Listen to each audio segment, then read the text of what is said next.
अस्सलाम वालेकुम नाजरीन, आप देख रहे हैं नया पाकिस्तान और मैं हूं शहजाद इकबाल। तख्ते पंजाब पर किसकी हुक्मरानी होगी? हमजा शहबाज वजीर आला बरकरार रहेंगे या परवेज इलाही वजीर आला बनेंगे? पंजाब के 20 हलकों पर ज़िमनी इंतखाबात में कांटे के मुकाबले की उम्मीद की जा रही है और इसका फैसला होने में अब सिर्फ 2 दिन बाकी हैं, जिसके लिए पाकिस्तान तहरीक इंसाफ और नून लीग ने भरपूर इंतखाबी मुहिम चलाई जो अब इख्तिताम को पहुंच रही है। पाकिस्तान तहरीक इंसाफ हुकूमत पर मुसलसल धांधली के इल्जामात लगा रही है, एस्टैब्लिशमेंट और इलेक्शन कमीशन ऑफ पाकिस्तान पर भी दबाव बढ़ा रही है, जबकि दूसरी तरफ नून लीग अब भी 16 सीटें बासानी जीतने के दावे कर रही है। अहम बात यह है कि नून लीग को पंजाब हुकूमत कायम रखने के लिए कल तक कम से कम 9 सीटें दरकार थी, जबकि पाकिस्तान तहरीक इंसाफ को 13 सीटों पर जीतना लाजिम था। मगर आज नून लीग के एक MPA फैसल नियाजी का इस्तीफा मंजूर होने के बाद पंजाब असेंबली में नून लीग का एक वोट मजीद कम हो गया है, जबकि आज पाकिस्तान तहरीक इंसाफ ने नून लीग के एक और MPA मोहम्मद काशिफ की नाअहली का नोटिफिकेशन जारी करवाने के लिए इस्लामाबाद हाई कोर्ट में इलेक्शन कमीशन के खिलाफ तौहीन अदालत की दरख्वास्त भी दायर कर दी है। और अगर 22 जुलाई से पहले मोहम्मद काशिफ की नाअहली का नोटिफिकेशन जारी हो जाता है तो फैसल नियाजी और मोहम्मद काशिफ के वोट ना मिलने की सूरत में हमजा शहबाज को 2 वोटों से हाथ धोना पड़ सकता है और फिर नून लीग को 9 के बजाय कम से कम 11 सीटें जीतना लाजिम होंगी। पंजाब के ज़िमनी इंतखाबात के लिए इलेक्शन मुहिम का आज आखिरी दिन है। इमरान खान ने आज फैसलाबाद में जलसे से खिताब किया और अब वो लाहौर जाएंगे, वहाँ से भी जलसे से खिताब करेंगे, जबकि मरीम नवाज ने लाहौर में जलसे से खिताब किया और कुछ देर बाद वो मुल्तान में आखिरी जलसे से खिताब करेंगे। पाकिस्तान तहरीक इंसाफ और नून लीग भरपूर इंतखाबी मुहिम चला रहे हैं, लेकिन साथ साथ पाकिस्तान तहरीक इंसाफ हुकूमत पर इंतजामी मशीनरी के इस्तेमाल और धांधली के इल्जामात भी लगा रही है और इलेक्शन कमीशन की साख पर सवालात उठा रही है। रहनुमा पाकिस्तान तहरीक इंसाफ असद उमर ने आज इल्जाम लगाया है कि इलेक्शन कवानीन की धज्जियां उड़ाई जा रही हैं, पुलिस धमकियां दे रही है, नामालूम नंबर से कॉल्स आ रही हैं, जबकि हमाद अजहर ने खबरदार किया है कि अगर इलेक्शन में धांधली की गई तो अवामी रद्द-ए-अमल को रोकने की जिम्मेदारी तहरीक इंसाफ पर नहीं होगी। इलेक्शन कवानीन की धज्जियां उड़ाई जा रही हैं और सुप्रीम कोर्ट के फैसले की तौहीन की जा रही है। इस तरीके से DC AC के फ़ोन कॉल्स जा रहे हैं पटवारियों के पास, लंबरदारों के पास, अननोन नंबर से फ़ोन कॉलें आ रही हैं, धांधली की ये पूरी कोशिश कर रहे हैं। अगर इसके अंदर किसी किस्म की बेज़ाब्तगी या धांधली की कोशिश की गई तो फिर कॉन्सिक्वेंसेस के ज़िम्मेदार पाकिस्तान तहरीक इंसाफ नहीं होंगे, फिर इस कौम को रोकने की और घरों में बिठाने के ज़िम्मेदार हम नहीं होंगे, कि इस कौम को पुरअमन रखने के ज़िम्मेदार फिर हम नहीं होंगे। पाकिस्तान तहरीक इंसाफ के रहनुमा धांधली के इल्जामात लगा रहे हैं, जबकि साबिक वज़ीर आज़म इमरान खान ने भी एस्टैब्लिशमेंट और इलेक्शन कमीशन पर इल्जामात लगाए हैं। इमरान खान अपने जलसों में मिस्टर X और मिस्टर Y का जिक्र कर रहे हैं, चीफ इलेक्शन कमिश्नर के किरदार पर सवालात खड़े कर रहे हैं कि वो लाहौर में लोगों से क्यों मिल रहे हैं, जिस पर आज इलेक्शन कमीशन पंजाब ने रद्द अमल देते हुए कहा है कि उन्हें किसी मिस्टर X या Y का नहीं पता, खान साहब ही मिस्टर X और Y से मुतल्लिक बेहतर बता सकते हैं। इलेक्शन कमिश्नर पंजाब सईद गुल ने यह भी कहा है कि चीफ इलेक्शन कमिश्नर से कोई भी मिल सकता है। पाकिस्तान तहरीक इंसाफ के अरकान भी चीफ इलेक्शन कमिश्नर से मिलते रहे हैं। X जो है ना, मैंने मैथमेटिक्स में पढ़ा है, इसके अलावा मुझे किसी X का पता नहीं है। X और Y की वैल्यू होती है X + Y = 0। खान साहब बेटर पोजीशन में होंगे ये जवाब देने के लिए, मैं नहीं हूं इस पोजीशन में कि मिस्टर X कौन है, मिस्टर Y कौन है। He is chief election commissioner of Pakistan, कोई भी उससे मिल सकता है, जाके उसके दफ्तर में बैठ के PTI वाले कितनी मरतबा आए। मतलब चीफ इलेक्शन कमिश्नर ये कॉन्स्टिट्यूशनल पोस्ट है, कोई भी उससे मिल सकता है, किसी से छुप कर मिलने की कोई जरूरत उसको है ही नहीं। PTI के इल्जामात पर हुकूमत और इलेक्शन कमीशन के जवाबी वार ने सियासी माहौल गर्मा दिया है। नून लीग बासानी जीत का दावा तो कर रही है, मगर पिछले 1.5 हफ्ते में 4 वफाकी और सूबाई वुज़रा के इस्तीफे इशारा दे रहे हैं कि सब कुछ इतना आसान नहीं है, बल्कि नून लीग की सफ़ों में भी परेशानी बढ़ रही है। एक तरफ पंजाब में ज़िमनी इंतखाबात को लेकर सियासी माहौल गर्म है, तो दूसरी तरफ साबिक डिप्टी स्पीकर कासिम सूरी की तहरीक अदम एतमाद को मुस्तरद करने की रूलिंग से मुतल्लिक सुप्रीम कोर्ट के तफसीली फैसले के बाद हुकूमत पाकिस्तान तहरीक इंसाफ के क़यादत के गिर्द घेरा तंग कर रही है। वफाकी काबीना ने आज सुप्रीम कोर्ट के फैसले को तारीखी करार देते हुए तहरीक इंसाफ की क़यादत के खिलाफ गद्दारी का मुकदमा कायम करने के लिए कमेटी तश्कील दे दी है, जिसकी सरबराही वफाकी वजीर कानून आज़म नज़ीर तारक करेंगे और ये कमेटी सुप्रीम कोर्ट के फैसले की रोशनी में आइंदा के इक़दामात पर तजावीज़ देगी। काबीना में करारदाद मंजूरी की गई जिसमें तहरीक अदम एतमाद से मुतल्लिक अज़ खुद नोटिस केस में सुप्रीम कोर्ट के तफसीली फैसले का खैर मकदम किया गया, जबकि इस फैसले में उठाए गए नकात पर अमल दरामद, आर्टिकल 6 की कार्रवाई समेत मुस्तकबिल के तमाम कानूनी इक़दामात के बारे में तजावीज़ की तैयारी के लिए काबीना की खसूसी कमेटी तश्कील दे दी गई है। काबीना की खसूसी कमेटी तश्कील दी जाती है जो अदालत के तफसीली फ़ैसले की रोशनी में इक़दामात तजवीज़ करेगी।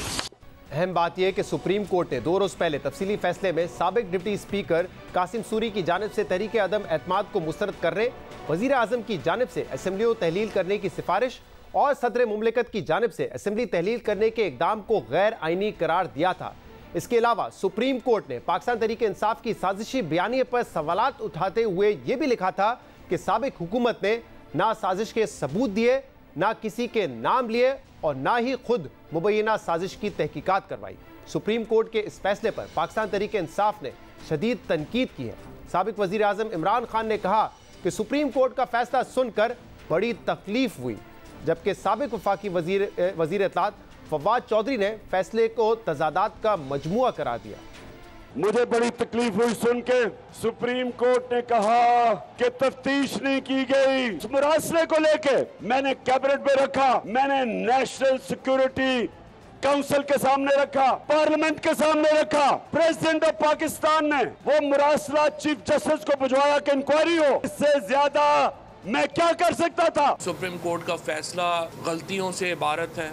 एक वाक़े के ऊपर तो जजेस का ज़मीर जाग जाए और दूसरे के ऊपर सोता रहे, ये भी बड़ा सिलेक्टिव सा ज़मीर है। मिस्टर एक्स बैठा हुआ है लाहौर में और एक उसने मिस्टर वाई को भिजवाया हुआ मुल्तान में। इनको हुक्म मिला है कि हर तरह तुमने इन चोरों को इलेक्शन जिताना है। हमारे यहाँ जो एस्टैब्लिशमेंट को एक लहू लगा हुआ है मुंह को कि उन्होंने सियासी फैसले करने हैं और सियासत को आगे लेके जाना है, ये ज़्यादा देर ये सिलसिला जारी रह नहीं सकता। करना हमने जो है वो हमने कमीशन लिया हुआ है फौज में, लेकिन हमने फिर सियासत भी करनी है, ये तो नहीं हो सकता। पाकिस्तान तहरीक इंसाफ सुप्रीम कोर्ट के फैसले पर एस्टैब्लिशमेंट और जजेस पर तनकीद करी, जबकि हुकूमत ने इस फैसले को आइन की फतह करार दिया है। कल जलसे से खिताब में मरियम नवाज ने कहा कि वो वजीर आजम शहबाज शरीफ को कहेंगी कि इस मामले को ऐसे ही मत छोड़े, बल्कि पाकिस्तान तहरीक इंसाफ के रहनुमाओं पर गद्दारी और आर्टिकल 6 का मुकदमा चलाएं। ये जो गुज़िश्ता रात है सुप्रीम कोर्ट का डिसीजन आया, उन्होंने कहा कि इमरान खान और उसके साथियों ने आइन तोड़ा है। मैं शहबाज शरीफ साहब से कहती हूँ कि इस मामले को यहाँ नहीं छोड़ना, इन पर गद्दारी और आर्टिकल 6 के मुकदमात चलने चाहिए। फेडरल गवर्नमेंट के पास और पार्लियामेंट के पास इस फैसले के बाद कोई गुंजाइश नहीं है कि वो इस बात से पहलूदही करें। वफाकी हुकूमत ही आर्टिकल 6 के तहत या आइन की वायलेशन के ऊपर रेफरेंस जो है वो भेज सकती है। इस पे काम शुरू हो चुका है। अदालत ने कहा है कि इस पे आर्टिकल 6 लगना चाहिए ताकि आइंदा के लिए ये अमल बंद हो, जमहूरियत और पार्लियामान के खिलाफ होने वाली साजिशें बंद हो। हुकूमत सुप्रीम कोर्ट के फैसले को बुनियाद बनाकर पाकिस्तान तहरीक इंसाफ की क़यादत के खिलाफ आर्टिकल 6 की कार्रवाई शुरू करना चाहती है, जबकि अहम बात यह है कि सुप्रीम कोर्ट ने अपने फैसले में साबिक डिप्टी स्पीकर की रूलिंग और हुकूमती इक़दामात को गैर आइनी तो करार दिया था, मगर इसमें सदर मुमलिकत, वजीर आजम, वजीर कानून या किसी और के खिलाफ आर्टिकल 6 की कार्रवाई शुरू करने की हिदायत नहीं दी थी। अलबत्ता जस्टिस मजहर आलम मियां खेल ने अपने इजाफी नोट में लिखा है कि डिप्टी स्पीकर की जानिब से करारदाद को मुस्तरद करने से लेकर सदर मुमलिकत की जानिब से असेंबली को तहलील करने तक के सारे अमल में जानबूझ और सोच समझकर आइन से जालसाजी की गई ताकि अदम एतमाद की तहरीक को मुस्तरद किया जा सके। इसलिए यह फैसला अरकान पार्लियामेंट पर छोड़ा जाता है कि वो फैसला करें कि क्या इन इक़दामात पर आर्टिकल 6 लगता है या नहीं, और क्या वो इस किस्म के गैर आइनी इक़दामात के लिए दरवाजे खुले रखने देना चाहते हैं या ज़रूरी इक़दामात लेंगे ताकि मुस्तकबिल में इस किस्म की बदनज़मी से बचा जा सके। जस्टिस मियां खेल के इजाफी नोट की बुनियाद पर अब हुकूमत पाकिस्तान तहरीक इंसाफ की क़यादत के खिलाफ आर्टिकल 6 लगाना चाहती है। इसके अलावा हुकूमत ने साबिक चेयरमैन नैब की हरासानी का शिकार खातून तैयबा गुल के इल्ज़ामात पर भी इंक्वायरी कमेटी बनाने का फैसला किया है। इन तमाम मामलात पर हम बात करेंगे, जिसके लिए इस वक्त हमारे साथ मौजूद हैं पाकिस्तान के वजीर दाखिला राना सनाउल्लाह। राना साहब, बहुत बहुत शुक्रिया वक्त देने के लिए। आज काबीना का इजलास था जिसके बाद आप लोगों ने ये फैसला कर लिया है कि एक स्पेशल कमेटी बनाई जाएगी। आजम नज़ीर तारा साहब उसकी सरबराही करेंगे और फिर ये देखा जाएगा कि आर्टिकल 6 लगता है या नहीं लगता तहरीक इंसाफ की क़ियादत पर, क्योंकि आप लोग ये बात करते रहे, खासतौर पे आपने भी बात की थी कि आप कोई रास्ता नहीं है आपके पास, आप पाबंद हैं सुप्रीम कोर्ट के फैसले के बाद, लेकिन सुप्रीम कोर्ट के फैसले में कोई ऐसी हिदायत है नहीं कि गद्दारी का मुकदमा बनाया जाए। हाँ, जस्टिस मियां खेल का एक इजाफी नोट है, उसमें उन्होंने सजेस्ट किया है कि पार्लियामेंट इस बात का तयन करे कि क्या आर्टिकल 6 लगना चाहिए या नहीं लगना चाहिए। ऐसा बिल्कुल नहीं है। कैबिनेट में आज इस फैसले के ऊपर बात हुई है और इस फैसले को एक तारीखी फ़ैसला करार दिया गया है और इस फैसले को जमहूरी रवायात और आइनी रवायात के तहत जो है वो एक संगे मील करार दिया गया है और इसकी भरपूर जो है वो सताइश की गई है। और इस फैसले में जो अदालत उज़्मा ने जिन चीज़ों को कंक्लूड किया है, जिसमें उन्होंने मुख्तलिफ़ इक़दामात का जायज़ा लेके ये वाज़े तौर पे लिखा है कि ये आइन को वायलेट किया गया है, गैर आइनी कदम उठाया गया है, डिप्टी स्पीकर के मतलब बड़ी वजाहत से है। उसके बाद जो वज़ीर-ए-आज़म ने असम्बलियाँ डिज़ोल्व की हैं उसके मतलब बड़ी सराहत और वजाहत से बताया गया है। प्रेसिडेंट के एक्शन को जो है वो इन क्वेश्चन लाया गया है। तो इसलिए उस फैसले में ये बात जो है ये बड़ी जो है वो क्लैरिटी के साथ जो है वो बयान की गई है। ये फ़ैसला दिया गया है कि मुख्तलिफ़ आइनी ओहदों पे बैठे अफराद जो थे उन्होंने जो इक़दामात उठाए, जिस तरह से अपने इख्तियारात का इस्तेमाल किया अदम एतमाद की तहरीक के मामले में, वो गैर आइनी था। उन्होंने आइन को वायलेट किया और जस्टिस मज़हर मियां खेल ने थोड़ा उसमें अपने अज़ाफ़ी नोट में उन्होंने उसी चीज़ को इंडोर्स किया है, लेकिन उसमें उन्होंने थोड़ा और वजाहत की और उन्होंने कहा कि ये एक फ़्रॉड और जालसाजी जो है वो कमिट की गई है। और उसके बाद उनका ये सवाल उठाना कि क्या इस तरह के गैर आइनी इक़दामात को होते रहने देना चाहिए या ये रास्ता जो है वो बंद होना चाहिए। मैं समझता हूँ कि इसके बाद वफाकी हुकूमत या पार्लियामेंट जो है उसके पास इसके सिवा और कोई ऑप्शन नहीं है कि इस फैसले की रूह से इन अफराद के ख़िलाफ़ जिन्होंने अपने हलफ से इनहराफ किया, जिन्होंने आइन से इनहराफ किया, जिन्होंने आइन को वायलेट किया, उनके ख़िलाफ़ जो है वो जो आर्टिकल 5 और 6 में ऐसे एक्शंस के मतलब जो है वो कहा गया है कि रेफरेंस जो है वो दायर होना चाहिए। हाँ, रेफरेंस जो है वो फैसला पार्लियामेंट ने करना है, पार्लियामेंट को डायरेक्शन नहीं दी जा सकती और पार्लियामेंट को सजेस्ट किया जा सकता है। अदालत उज़्मा ने बड़ा वाज़े अल्फाज में जो है वो सजेस्ट किया है। तो ये बात जो है ये बिल्कुल बड़ी वाज़े है। आज कैबिनेट में इसके ऊपर डिस्कशन हुई, इस चीज़ को इसी तरह से डिस्कस और इसी तरह से समझा गया और एक सब कमेटी बनाई है कि वो सब कमेटी जो है वो इस बारे में जो है वो एक रिपोर्ट पेश करेगी कैबिनेट को और कैबिनेट जो है इस मामले को फिर पार्लियामेंट के सामने रखेगी, पार्लियामेंट में डिबेट होगी और पार्लियामेंट फैसला करेगी। हाँ, लेकिन राणा साहब ये तो कोई इसमें तो शक नहीं है कि 3 अप्रैल को जो इक़दामात किए गए गलत थे, गैर आइनी थे और अदालत के ऑर्डर में भी बार बार कहा गया है कि वो गैर आइनी इक़दामात थे, लेकिन आइन शिकनी का जिक्र नहीं किया है। तो अब जो होना था हो गया, हुकूमत चली गई, सुबकी हो गई, 5-0 से उनकी जजमेंट उनके खिलाफ आइन तोड़ना जो आर्टिकल 6 है जो है जी एब्रोगेशन और सबवर्शन के हवाले से है। यहाँ पे अदालत ने जो लफ्ज इस्तेमाल किए हैं वो गैर आइनी है। बहुत सारे इकदामात ऐसे किए जाते हैं जो कि गैर आइनी होते हैं, लेकिन तमाम इकदामात पे आर्टिकल 6 तो नहीं लग जाता, गद्दारी का मुकदमा तो नहीं बन जाता। और आप क्या चाहते हैं कि अपने मुखालफिन के खिलाफ उम्र कैद की सजा हो या फांसी के मुकदमा हो उनके खिलाफ? नहीं शहजाद इकबाल, बात यह है कि आइन का एक तकाजा है, आइन एक अमल को जो है वो उसकी जो है वो इजाज़त देता है या उसका वो हुक्म देता है और उसको अगर रोका जाता है तो फिर और क्या सबवर्शन क्या है और वायलेशन क्या है? अगर ऐसा होता तो अदालत उज़्मा इन अल्फाज का इस्तेमाल करती कि आइन को सबवर्ट किया गया, आइन को एब्रोगेट किया गया, वो तो नहीं इस्तेमाल किया ना, गैर आइनी का लफ्ज़ इस्तेमाल किया। और बहुत सारे ऐसे मुकदमात होते हैं जिसमें अदालत उज़्मा ये कहती है कि ये गैर आइनी इक़दाम था, तो इक़दाम करने वाले के ऊपर आर्टिकल 6 तो नहीं लग जाता फौरी तौर पे? तो क्या गैर नहीं, सुन लें, मैं भी एक कानून के तालिब इल्म के तौर पे मैं आपसे बात कर रहा हूँ कि क्या आइन को वायलेट करना, आइन के मुख्तलिफ आर्टिकल्स का रास्ता रोकना, आइन को जो है वो गलत है, को हेल्ड इन ओबेंस करना, तो अगर ये सबवर्शन नहीं है, अगर ये आर्टिकल 6 नहीं है, तो क्या ये कोई जुर्म नहीं है? इसके ऊपर कोई मुआवजा नहीं होना चाहिए, इसके ऊपर कोई एक्शन नहीं होना चाहिए? यही सवाल जो है वो जस्टिस मजहर मियाँ खेल ने भी उठाया है। अगर इसका जवाब ये है तो चले ठीक है, पार्लियामेंट जो है वो आफ्टर डिस्कशन जो है ये फैसला कर दे। तो अभी हत्ती फैसला नहीं हुआ है, सब कमेटी जो है वो सिफारिशात देंगी जो कि आप पार्लियामेंट के पास लेके जाएंगे और फिर पार्लियामेंट आखिरी फैसला करेगी। नहीं देखिए, फैसला तो सुप्रीम कोर्ट ने भी पार्लियामेंट पे ही डाला है। पार्लियामेंट ही एक ऐसा फोरम है कि जो ऐसे फैसले इजाफी नोट में डाला है। सुप्रीम कोर्ट की जो मेजॉरिटी जजमेंट है उसने नहीं कहा जो है वो कोई डायरेक्शन तो नहीं दे सकती, लेकिन मामला उसके सामने रख सकती है और पार्लियामेंट का फैसला जो है वो बिल्कुल सबके लिए जो है वो काबिल कबूल या एक्सेप्टेबल जो है वो होना चाहिए। सही है राना साहब, क्योंकि तारीख ने हमेशा सिखाया है कि कभी भी सियासी मुखालफिन के खिलाफ गद्दारी के मुकदमात बनाने से फ़ायदा हुआ नहीं है, उल्टा नुकसान ही हुआ है, बाद में पछतावा हुआ है।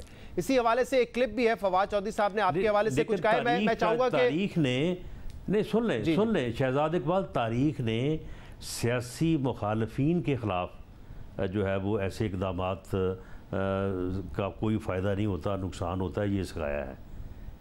आइन तोड़ने वालों के ख़िलाफ़, आइन का रास्ता रोकने वालों के ख़िलाफ़, आइन के तकाज़ों को जूते की नोक पे रखने वालों के ख़िलाफ़ जो है कभी भी जो है वो ना तारीख कहती है, ना पार्लियामेंट कहती है, ना इससे पहले किसी ने कहा है कि उनके ख़िलाफ़ जो है वो कार्रवाई नहीं होनी चाहिए।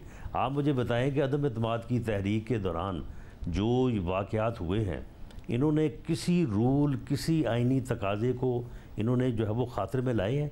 किस तरह से इन्होंने फ़ैसले किए हैं और किस तरह से जो है वो इन्होंने जो है वो एक फ़र्द वाहद की जो है वो फस्तायत को जो है वो जो हुआ बिल्कुल गलत था। 5-0 से यूनानिमस फैसला आया सुप्रीम कोर्ट का, सुबकी हुई तहरीक इंसाफ की हुकूमत की और उनकी हुकूमत को घर जाना पड़ा, इस्तेमाल किया। सही। राना साहब, मैं फवाद चौधरी साहब का एक क्लिप आपको सुनवाना चाह रहा था, क्योंकि 2 रोज़ पहले फवाद चौधरी साहब ने ये बात कही है कि पहले हम भी इस्तेमाल हुए, राना साहब के खिलाफ इंतकामी मुकदमात बनाए, अब लगता है कि राना साहब भी सीखे नहीं है, किसी के कहने के ऊपर ये सब कुछ कर रहे हैं। जरा सुनिएगा, फिर जवाब दे दीजिएगा इसका। राना सनाउल्लाह को आप की मिसाल देखें, जितना मतलब इन्होंने सफ़र किया है इस एक इंतकामी सियासत के नीचे और अपनी ज़ुबान के पीछे, और इतना और किस आदमी ने सफ़र किया होगा। आप ज़रा देखें, उसमें कोई ढेला भर भी इम्प्रूवमेंट आई हो राना सनाउल्लाह के रवैये में, किरदार में। वो उतना ही बड़ा वो बदमाश बन के फिर रहा है। जी राना साहब, सीखा नहीं है कुछ? देखिए, ये फवाद चौधरी साहब के अपने ख़यालात हैं और वो अपने ख़यालात के मुताबिक ही जो है वो अपने अल्फाज का जो है वो चुनाव करते हैं। मामला ये है कि बिल्कुल मैं किसी के ख़िलाफ़ ना इस्तेमाल इससे पहले हुआ हूँ, ना अब मैं होने को तैयार हूँ और ना ही इंशाअल्लाह ताला हुआ जाएगा। मैं जो बात कर रहा हूँ, मैं सुप्रीम कोर्ट के फ़ैसले की बात कर रहा हूँ और सुप्रीम कोर्ट के फ़ैसले को पार्लियामेंट में ले जाने की बात कर रहा हूँ। पार्लियामेंट जो है वो तो राना सनाउल्लाह के कहने पे इस्तेमाल नहीं होगी, या खुदा न खासा ये तो नहीं कहा जा सकता कि सुप्रीम कोर्ट का ये फ़ैसला जो है, ये फ़ैसला कोई मेरी वजह से या मेरी किसी कोशिश की वजह से हुआ है। ये सुप्रीम कोर्ट का एक फ़ैसला हुआ है, उस फैसले में एक स्पेसिफिक मैं बार-बार आप सुप्रीम कोर्ट का फैसला कर रहे हैं, आप खुद अपने इख्तियार का गलत इस्तेमाल किया, आइन को वायलेट किया, आइन शिकनी की, आइन के खिलाफ इकदाम किए और उन्होंने ये कहा है कि इस मामले को पार्लियामेंट में रखा जाए। साहब, आप खुद वकील हैं, आप जानते हैं कोर्ट का ऑर्डर वो होता है ये क्यों नहीं जो मेजॉरिटी जजमेंट हो। यहाँ बार-बार कह रहे हैं कोर्ट का ऑर्डर है, कोर्ट का ऑर्डर नहीं है। मियां खेल साहब का जो इजाफी नोट है वो इजाफी नोट है, वो कोर्ट का ऑर्डर नहीं शुमार होता, ना उसकी कोई उस तरह की कानूनी हैसियत होती है। लेकिन अगर आप कोर्ट के ऑर्डर को पढ़ें तो शहजाद इकबाल यही सेंस है जो जस्टिस मजहर मियां खेल साहब ने की है, उस जो मेन ऑर्डर है उसकी भी यही सेंस है। आप उसको पढ़ के देख लें, वो कोई मुख्तलिफ बात नहीं कहता। अच्छा राना साहब, ठीक है, आगे बढ़ते हैं क्योंकि मैं वो पूरा उसकी तफसील मैंने बता दी है, लेकिन ये बताइएगा कि जो रिगिंग के हवाले से इस वक्त इल्ज़ामात लग रहे हैं पाकिस्तान तहरीक इंसाफ, वो बंद नहीं हो रहे। आज मुहिम की आखिरी तारीख है। आज भी असद उमर साहब ने कहा है कि लोगों को कॉल्स आ रहे हैं, पुलिस हरासा कर रही है, वोटर लिस्टों के हवाले से शिकायत कर रहे हैं, और बाकायदा हमादा अजहर साहब ने वार्निंग दे दी है कि अगर धांधली हुई 17 जुलाई को तो फिर लोग अगर निकले बाहर, हम जिम्मेदार नहीं होंगे उनके रोकने के लिए। जिन्होंने धांधली की है वो जिम्मेदार होंगे फिर। जी इंशाअल्लाह ताला धांधली भी नहीं होगी, और जब धांधली नहीं होगी तो लोग बिल्कुल नहीं निकलेंगे। इन्होंने इससे पहले लोगों को निकालने के लिए तकरीबन जो है वो 5 कोशिशें की हैं लॉन्ग मार्च समेत, और कोई नहीं निकला। अब भी अगर इनका दिल चाहेगा तो ये और 1-2 कोशिशें कर लें, कोई नहीं निकलेगा, क्योंकि धांधली होगी नहीं, और धांधली हम करने भी नहीं देंगे। इस सिलसिले में जो हमने इंतज़ामात किए हैं वो बड़े फूल प्रूफ हैं, और बिल्कुल उनके ऊपर पूरी जो है वो खुलूस के साथ और पूरी सख्ती के साथ जो है अमल किया जाएगा। और ये इलेक्शन जो है ये शफाफ होंगे। किसी को इस बात की इजाज़त नहीं दी जाएगी कि वहाँ पे वो धांधली करे, बदमाशी करे, या वहाँ पे कोई ऐसा माहौल पैदा करे कि जिससे लॉ एंड ऑर्डर की सूरत हाल ख़राब हो। उनका इल्ज़ाम तो ये है कि फुल प्रूफ आप लोगों ने धांधली के मंसूबे बनाए हुए हैं, मिस्टर एक्स और मिस्टर वाई आपके साथ हैं, लोगों को अननोन नंबर से कॉल्स आ रहे हैं। आज भी यास्मीन राशिद साहिबा ने ये कहा है कि अननोन नंबर से उनको कॉल आ रहे हैं। ये उसी किस्म के इल्ज़ामात हैं जो 2017-18 में आप लोग लगाया करते थे। अब ये इल्ज़ामात तहरीक इंसाफ लगा रही है, और वो सवाल तो आपसे पूछा ही जाएगा कि जब आपके इल्ज़ाम दुरुस्त थे तो फिर इनके इल्ज़ाम दुरुस्त क्यों नहीं हो सकते? शाहजेब हम 2018 में जो इल्ज़ामात लगाते थे जी शहजाद इकबाल साहब, हम जो 2018 में इल्ज़ामात लगाया करते थे उसके बाकायदा हम जो है वो सबूत पेश करते थे। उस वक्त के मिस्टर एक्स और मिस्टर वाई जो है वो बाकायदा लोगों को बुलाते थे, वो बाकायदा लोगों को कहते थे कि जनाब इस जमात का टिकट छोड़ें और जनाब इस जमात में जो है वो शामिल हों। वो बाकायदा जो है वो लोगों की सियासी वफादारियाँ जो है वो तब्दील करवाते थे। ये फवाद चौधरी साहब से ज़्यादा और कौन जानता है, लेकिन फवाद चौधरी साहब भी तो जो है ना वो आधा सच्ची बोलते हैं ना। 2018 की बातें उन्हें सारी भूल गई हैं, आज की बातें जो है वो 2018 की बातें आज के माहौल में जो है वो उल्टा के ढाल के जो है वो सुना रहे हैं। तो राणा साहब फिर पूरा सच आप बता दीजिए। लोगों को बुलाया जाता था, लोगों को बाकायदा बुला के लोगों को डराया धमकाया जाता था। अब ये किसी एक आदमी का नाम लें, कोई जो है वो नाम लें कि जी हमारे इस वर्कर को, हमारे इस कैंडिडेट को फलां मिस्टर एक्स ने, फलां मिस्टर वाई ने बुलाया और बुला के उसे ये कहा, ये कोई एक बात सामने लेके आए। अच्छा वैसे राणा साहब आप कह रहे हैं कि आप लोगों ने तौर पे कह रहा हूँ, ये बात DGISP ने कही है कि अगर आपके पास कोई एविडेंस है लाएं, पेश करें, हम जो है वो उसके ऊपर एक्शन लेंगे। ये जो इन्होंने बात शुरू की है ना ये अननोन नंबर से टेलीफोन कॉल वाली, उस तक भी हम पहुँच गए हैं। ये भी एक ड्रामा है इनका, ये खुद ये सारी वारदात ये डाल रहे हैं। इसके ऊपर भी अगले 1-2 रोज़ में जो है वो पूरी तफसील से आपको आगाह करेंगे। अच्छा मतलब किस किस्म का ड्रामा है? अगर अननोन नंबर से कॉल आ रहा है, कोई धमकी दे रहा है? ड्रामा ये खुद ही काले करवा रहे हैं, ये खुद ही जो है वो काले करवा रहे हैं और खुद ही फिर उस ड्रामे को जो है वो हवा दे रहे हैं। किससे कॉल करवा रहे होंगे? अननोन नंबर से कर रहा कोई, इनको ये खुद कि नहीं, किससे करवा रहे होंगे कॉल? ये खुद ही अपने लोगों से। अच्छा, यानी अगर मैं ही किसी को कहूँ कि मुझे आप अननोन नंबर से कॉल कर दें, मैं अब आपको दिखाऊंगा ये देखें जी, लेकिन राणा साहब मुझे अननोन नंबर से आप कह रहे हैं कि 2017-18 में जो एक्स थे, मिस्टर वाई थे, उन्होंने जो काम किया उसके सबूत दिए। एक तो सबूत दिए नहीं, लेकिन अगर आप कह रहे हैं फवाद चौधरी साहब आधा सच कह रहे हैं, आप पूरा सच बता दें। कौन है वो मिस्टर एक्स और मिस्टर वाई, और अब आप हुकूमत में हैं, क्या करेंगे उस मिस्टर एक्स वाई के खिलाफ? आई एम श्योर उन्होंने भी जो काम किया था गैर आईनी था ना वो। सुन लेना जी, नहीं सुन लें, 2018 में इस्टेब्लिशमेंट पूरी तरह से इन्वॉल्व थी। वो मुल्तान का वाक़या जो है वो महकमा ज़राअत वाला वो आप भूल गए हैं। ये यहाँ पे जो जिन लोगों को जहाज़ में भर के जहांगीर तरीन साहब का ले ना इंटरव्यू, तो वो बताएंगे आपको अब सारा कुछ। वो जहाज़ भर के जो ले जाए जा रहे थे और जहाँ पे बनी गाला में उनको पटे पहनाए जा रहे थे, तो क्या फवाद चौधरी साहब भूल गए हैं? इमरान खान साहब को पता नहीं है कि कौन लोग उनको इकट्ठा कर रहा था?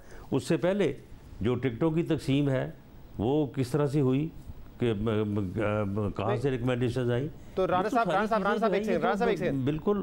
तो बस आपको ये किस्से याद है, वाकयात याद है, या हुकूमत में आके आपने कुछ करना है उन लोगों के खिलाफ? क्योंकि आप जैसे कह रहे हैं कि पीटीआई ने आइन तोड़ा, उनके खिलाफ मुकदमा होना चाहिए, तो जिन लोगों ने ये गैर आईनी काम किया उनको बस किस्सों के तौर पर याद रखेंगे आप? नहीं, तो वो तो फिर ये फैसला भी तो पार्लियामेंट ही करेगी ना। आप मेरी बात तो आप कर रहे हैं ना कि जी मैं ये बात कर रहा हूँ। यहाँ पे तो शहजाद इकबाल साहब किताबें लिखी हुई हैं, लोगों ने बाकायदा बुक्स लिखी हैं कि हमने फ़लाँ वक्त में ये किया, फ़लाँ वक्त में ये बनाया, फ़लाँ वक्त में इस तरह से जो है वो इलेक्शन। अब आप इंतजार करेंगे कि कोई 2030 में जाके 2018 के हवाले से किताब लिखे, या 2022 में आप हुकूमत में होते हुए कोई कार्रवाई करेंगे जो 2018 में किया उन लोगों के खिलाफ? देखें, मामला ये है कि इस वक्त हमारी जद्दोजहद थी, तमाम सियासी जमातों की जद्दोजहद थी कि गैर सियासी मुदाखलत जो है वो नहीं होनी चाहिए। फ़िलहाल मैं इस झगड़े में नहीं पड़ता कि सियासी मुदाखलत में जो है वो किस किस का, सियासतदानों का, इस्टेब्लिशमेंट का किसका कितना कसूर है, लेकिन एक मौक़िफ़ पूरी कौम का था, सियासी जमातों का था, इसके ऊपर कंसेंसस था, तमाम मकातब फ़िक्र का कंसेंसस था कि इस मुदाखलत की वजह से मुल्क में जमहूरियत भी और मुल्क का जो है वो एक जो किबला है वो उसका तयन जो है वो दुरुस्त मत में नहीं हो रहा। तो आप फवाद चौधरी साहब की इस बात से इत्तेफाक नहीं करते? है ऑन रिकॉर्ड है जी, नहीं सुन लें, इस्टेब्लिशमेंट ऑन रिकॉर्ड है कि वो सियासी मुदाखलत जो है वो नहीं हो रही, और उसका सबसे बड़ा सबूत जो है वो इमरान खान साहब और फवाद चौधरी साहब हैं, जो खुद ये कह रहे हैं कि वो न्यूट्रल हैं। तो अगर सियासी मुदाखलत ख़त्म हो गई है, बंद हो गई है, तो अच्छी बात है। फवाद चौधरी साहब ने तो ये नहीं कहा, फवाद चौधरी साहब ने तो ये कहा है कि इदारों को मुंह को सियासी मुदाखलत का खून लग चुका है। तो आप भी कहते हैं मुदाखलत थी, फवाद चौधरी साहब भी कह रहे हैं, तो आपको नहीं लग रहा कि वो तसलसल है और वाकई जो हमारी तारीख रही है? मैं फवाद चौधरी साहब की बात को नहीं सुन लेना, मैं फवाद चौधरी साहब की बात को मोतबर जानूँ या उसके लीडर की बात को मोतबर जानूँ? उसका लीडर तो कह रहा है कि ये वो न्यूट्रल हो गए हैं, उन्हें न्यूट्रल होना नहीं चाहिए, उसने तो न्यूट्रल को वैसे ही जानवर करार दे दिया है। वो कह रहे हैं कि हक की तरफ आके खड़े हो जाए। एक आखिरी सवाल, तैयबा गुल साहिबा के हवाले से भी जो एक इंक्वायरी कमीशन बनाने का आप लोगों ने फैसला किया है, क्या स्कोप होगा, किस किस के खिलाफ कार्रवाई होगी और क्या टीओआर्स होंगे इसके? देखें, तैयबा गुल वाला मामला जो है वो अपनी जगह पे उसकी ये संगीनी कि एक ख़ातून को जो मज़लूम थी, जिसके खावंद को गिरफ़्तार किया गया और वो एक फ़रियाद लेके जो है वो पोर्टल के ऊपर जो प्राइम मिनिस्टर हाउस में कैम गया वहाँ पे गई, और आगे से प्राइम मिनिस्टर और उसका प्रिंसिपल सेक्रेटरी और लोग जो थे उन्होंने उसको जो है वो मज़ीद जो है वो उसको हरासा किया, और उसको जो है उसकी फ़रियाद को या उसके साथ होने वाले कमीशन किस-किस को तलब करेगा, टीओआर क्या होंगे इसके लिए?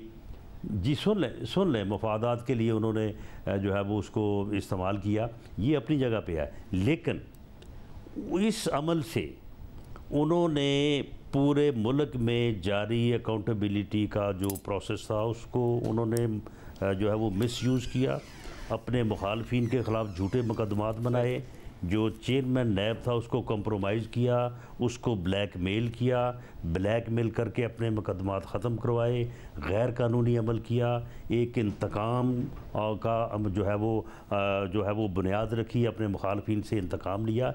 ये एक क्रिमिनल जो है ये एक उनका जो है ये अमल था, जो एक उन्होंने इस सारे सिलसिले में जो है उन्होंने इसको अंजाम दिया।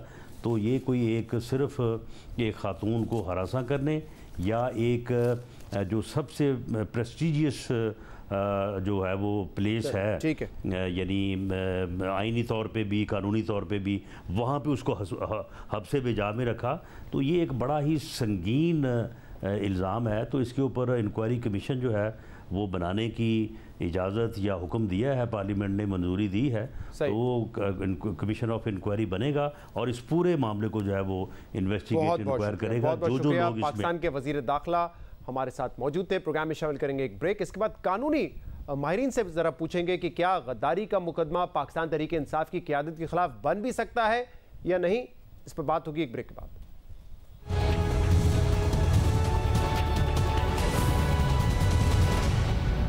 वेलकम बैक नाज़रीन। हुकूमत ने सुप्रीम कोर्ट के फैसले की रोशनी में पाकिस्तान तहरीक इंसाफ की क़यादत के खिलाफ गद्दारी के मुकदमा कायम करने के लिए कमेटी तश्कील दे दी है। आर्टिकल 6 का मुकदमा इनिशिएट करना चाहती है हुकूमत पाकिस्तान तहरीक इंसाफ की क़यादत के खिलाफ। क्या ये मुमकिन है, इस पर बात करेंगे, जिसके लिए हमें ज्वाइन किया है माहिर कानून सलमान अकरम राजा और हामिद खान साहब ने। आप दोनों का बहुत बहुत शुक्रिया वक्त देने के लिए। सलमान अकरम राजा साहब, आपकी क्या ओपिनियन है? फैसला आपने भी देखा है, साबिक डिप्टी स्पीकर की जो रूलिंग थी जिसमें तहरीक अदम एतमाद को मुस्तरद किया था, सुप्रीम कोर्ट ने उसके खिलाफ जजमेंट पहले ही दे दी थी, अब उसका डिटेल ऑर्डर भी सामने आ चुका है और इस फैसले की रोशनी में हुकूमत इनिशिएट करना चाहती है गद्दारी का मुकदमा पाकिस्तान तहरीक इंसाफ की क़यादत के खिलाफ। क्या आपके ख्याल में आर्टिकल 6 का केस बनता है, गद्दारी का केस बनता है पाकिस्तान तहरीक इंसाफ की क़यादत पर? देखिए, मेरी राय में तो ना बनता है और ना बनाना चाहिए। अदालत ने क्या कहा है? अदालत ने ये कहा है कि जो कासिम सूरी साहब ने पॉइंट ऑफ ऑर्डर पे रूलिंग दी, वो रूलिंग देने का उनको इख्तियार नहीं था और आइन के आर्टिकल 95 के तहत जो रेजोल्यूशन थी फॉर नो कॉन्फिडेंस, उस पे वोटिंग कराना ज़रूरी था और उनकी रूलिंग लिहाजा कलअदम करार दी जाती है। और उस कलअदम करार दिए जाने के नतीजे में ये बात हुई कि जो रेजोल्यूशन थी फॉर नो कॉन्फिडेंस वो बहाल समझी गई और चूंकि वो रेजोल्यूशन बहाल थी इसलिए वजीर आजम हिदायत नहीं दे सकते थे या मशवरा नहीं दे सकते थे सदर मुमलिकत को असेंबली की तहलील का। लिहाजा जो उनका मशवरा था असेंबली की तहलील का, वो नतीजतन जो है उसको कलअदम करार दिया गया और उस मशवरे पे जो सदर मुमलिकत ने अमल किया वो भी नतीजतन कलअदम हो गया। लेकिन दर हकीकत एक ही वो ऑर्डर है जो कासिम सूरी साहब का था, पॉइंट ऑफ ऑर्डर पे जो उनका फैसला था, उसको कलअदम करार देने की वजह से बाकी तमाम वाकयात हुए। अगर उसको कलअदम करार ना देते तो फिर वजीर आजम का मशवरा भी उनकी ताकत में था और सदर का उस मशवरे पे अमल करना भी आइन के मुताबिक था। तो एक ये वाकया है या एक ये अमल है कासिम सूरी का जिसके हवाले से ये कहा जा सकता है कि उन्होंने दीदा और दानिस्ता एक गैर कानूनी अमल किया। उन पे वाजिब था, लाजिम था कि वो रेजोल्यूशन जो थी नो कॉन्फिडेंस की, उस पर वोट करा दी और ना वोट करा के उन्होंने अपने इख्तियार से तजावुज किया। अब सवाल ये पैदा होता है कि क्या ये अमल कासिम सूरी का बगावत के जुमरे में आता है? आर्टिकल 6 में जो अल्फाज तहरीर हैं, suspension, abrogation of the constitution, इसको अगर आप एब्रोगेशन या सस्पेंशन ऑफ कॉन्स्टिट्यूशन के जुमरे में डालेंगे तो बात बहुत दूर चली जाएगी। मेरी तो मुअद्दबाना राय ये होगी कि आईनी तौर पे भी और सियासी तौर पे भी ये कोई दानिशमंदाना बात नहीं होगी कि हम आर्टिकल 6 का कोई मुकदमा कायम करें। सही। हामिद खान साहब, 3 अप्रैल को जो इकदामात डिप्टी स्पीकर की जानिब से लिए गए और इसके बाद उस वक्त के वजीर आजम और फिर सदर पाकिस्तान की तरफ से लिए गए गलत थे, इंतहाई कदम उठाए जो कि गैर आइनी थे और कोर्ट ने अपनी जजमेंट में बार बार लफ्ज इस्तेमाल किया है कि गैर आइनी इकदामात उठाए गए।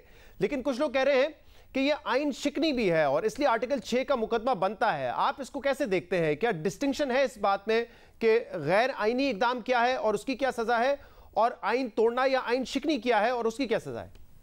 बिल्कुल सही है, इसमें फर्क है। जो अभी सलमान राजा साहब बात कर रहे थे, मैं उनसे पूरी तरह मुत्तफिक हूँ कि ये जो है आइन की खिलाफ वर्जी है, लेकिन ये कोई हाई ट्रीजन या आर्टिकल 6 का इतलाक इस पर नहीं होता।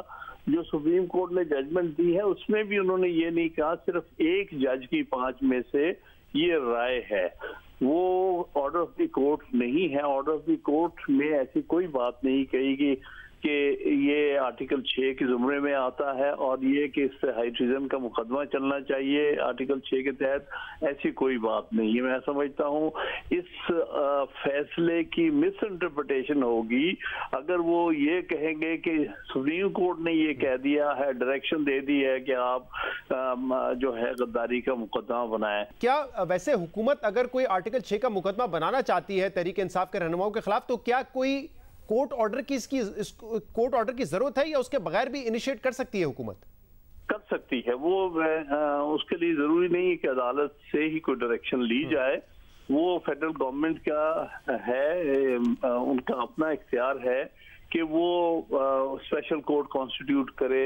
1973 का उसके ऊपर एक कानून है, 1976 का प्रोसीजर है, उसके तहत वो सारा कुछ इलेबरेटली कवानीन में दिया हुआ आर्टिकल 6 के तहत जो 2 कवानीन बने थे वो कर सकती है। वो फेडरल गवर्नमेंट के ही सौंपदीदी इख्तियारात में है।